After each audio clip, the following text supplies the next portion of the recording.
રાજ્યમાં છૂટાછવાયા વિસ્તારમાં મન મૂકીને વરસ્યા, ક્યાંક તો રસ્તાઓ પર વહેતા થયા વરસાદી પાણી.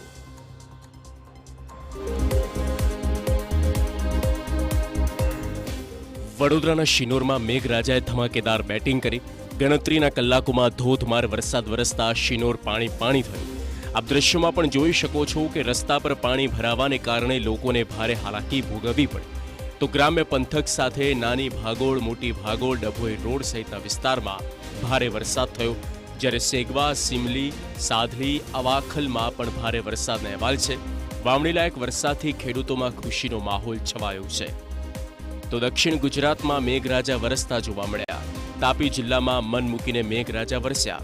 વ્યારાના ગ્રામ્ય વિસ્તારમાં 3 દિવસના વિરામ બાદ વરસાદ વરસતા લોકોને બફારાથી રાહત મળી હતી. આ તરફ સુરતની તાપી નદીમાં પણ થઈ નવા નીરની આવક. ઉકાઈ ડેમમાંથી પાણી છોડાતા તાપી નદી બે કાંઠે થઈ. ઉકાઈ ડેમમાંથી 24,500 ક્યુસેક પાણી તાપી નદીમાં છોડાયું. પાણીની આવકને પગલે ઉકાઈ ડેમની જળ સપાટી 324.96 ફૂટે પહોંચી છે. તો પાણીની આવક વચ્ચે ઉકાઈ ડેમનો નયનરમ્ય નજારો સામે આવ્યો છે. તો ભાવનગરનો જીવાદોરી સમાન શેત્રુંજી ડેમ પણ છલકાયો. ચોમાસાની ચાલુ સિઝનમાં શેત્રુંજી ડેમ ત્રીજી વાર ઓવરફ્લો થયો. પાણીનું જળસ્તર જાળવી રાખવા માટે ડેમના 20 દરવાજા 1 ફૂટ સુધી ખોલવામાં આવ્યા. નીચાણવાળા 17 ગામોને એલર્ટ કરવામાં આવ્યા છે.